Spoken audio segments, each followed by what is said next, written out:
আমি এখন আছি ময়মনসিংহ সদর উপজেলার 10 নং দাপুনিয়া ইউনিয়নের গুষ্টা চরপাড়া।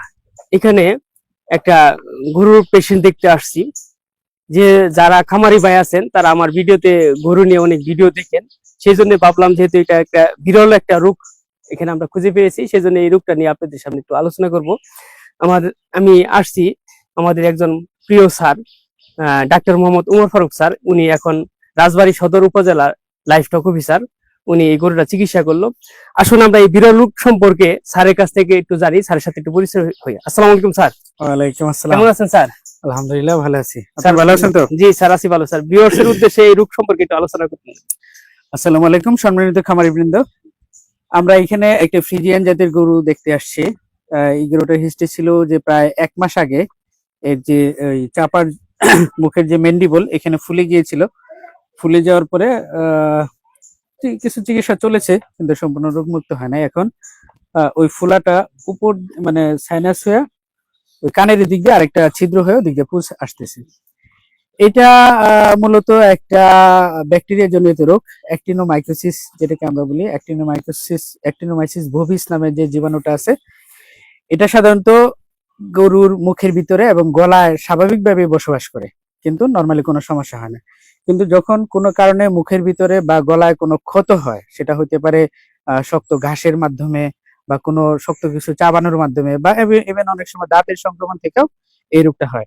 তো এই জীবাণুটা যখন ওই ক্ষত চিহ্নের ভিতর দিয়া এন্ট্রি নেয়, তখন সেটা বিশেষ করে এর যে হাড় আছে, বিশেষ করে মেন্ডিবল এবং মেক্সিলা, এই দুইটাতে তারা সংক্রমণটা ঘটায়। হাড়ের সংক্রমণের কারণে হাড়গুলা খুব ভঙ্গুর হয়ে যায়, হাড়গুলা ছিদ্র ছিদ্র হয়ে যায় এবং সেখানে দুর্গন্ধযুক্ত পুষ তৈরি হয়। সেই পুষটা অনেক সময় এখানে ফোড়ার মতো ফুলে ওদিক দিয়ে ফেটে বের হয়ে যায়, বা অনেক সময় এদিক দিয়ে যদি না ফাটে তো উপর দিয়ে মেক্সিলারি সাইনাস ওদিক দিয়ে হয়ে উপরে ওই যে দিক দিয়ে আউটের পায় বের হয়ে যায়।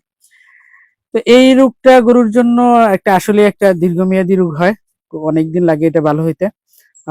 এটার যে লাইন অফ ট্রিটমেন্ট আছে, প্রথমে সবচেয়ে ভালো যেটা কাজ করে সেটা হলো সোডিয়াম আয়োডাইড, কিন্তু দুর্ভাগ্যবশত সেটা বাংলাদেশে অ্যাভেলেবল না। সেই জন্য আমরা অন্য অ্যান্টিবায়োটিক দেখা যায় যে আমরা সাধারণত পেনিসিলিন বা এই জাতীয় দিয়ে এটাকে চিকিৎসা করি। মোটামুটি দেখা যায় প্রায় 1 মাসের মতো চিকিৎসা প্রয়োজন পড়ে। তো আমরা সেটাই দিয়েছি, সাথে আরো কিছু সাপ্লিমেন্টারি দিয়েছি। গরুটা এই দীর্ঘদিন রোগ ভোগের কারণে অনেকটা দুর্বল হয়ে গেছে, সেটার সাপ্লিমেন্ট আমরা দিয়েছি। তো আশা করা যায় চিকিৎসা চালালে হয়তো একটা ভালো রেসপন্স আসবে। তো খামারিদের উদ্দেশ্যে আমরা বলবো যে এটা যাতে না হয়, সেই জন্য আমরা করবো কি, যে গরুর যে স্বাভাবিক খাবার যেটা আছে সেটাই আমরা প্রোভাইড করব। তাকে অযথা হঠাৎ করে এমন শক্ত কিছু দিব না যেটাতে মুখে আঘাত লাগতে পারে বা মুখে ক্ষত তৈরি হতে পারে, বা দাঁতের সংক্রমণ হলে সেটা যথাযথ সময় মতো চিকিৎসা নিতে হবে। এবং শক্ত ঘাস, যেমন অনেক সময় দেখবেন যে আমরা মাঠে ছেড়ে দিই, সেখানে শন জাতীয় যে শক্ত ঘাসগুলো খাওয়ার সময় মুখে, বা কাটা জাতীয় ঘাস আছে সেগুলো খেলে এরকম হতে পারে। আবার অনেক সময় দেখা যায় যে নেপিয়ারের যে শক্ত ডাটা থাকে, এটাও চিবাতে গেলে অনেক সময় মুখে ক্ষত হতে পারে, সেখান থেকে কিন্তু এই ইনফেকশনটা হতে পারে। তো যেহেতু আমরা জানলাম কি কারণে হয়, এই যেইগুলো আমাদের রিস্ক ফ্যাক্টর, সেগুলো থেকে যদি আমরা মুক্ত রাখি বা দূরে থাকি, তাহলে কিন্তু আমরা এই সংক্রমণ থেকে মুক্ত থাকতে পারবো। আপনাদের খামার সর্বাঙ্গীন সমৃদ্ধশালী হোক, এই কামনা করছি।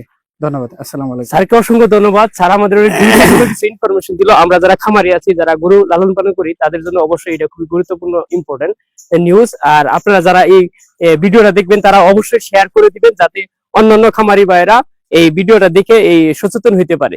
তো সবাই ভালো থাকবেন। আজকে এই পর্যন্তই। ধন্যবাদ সবাইকে।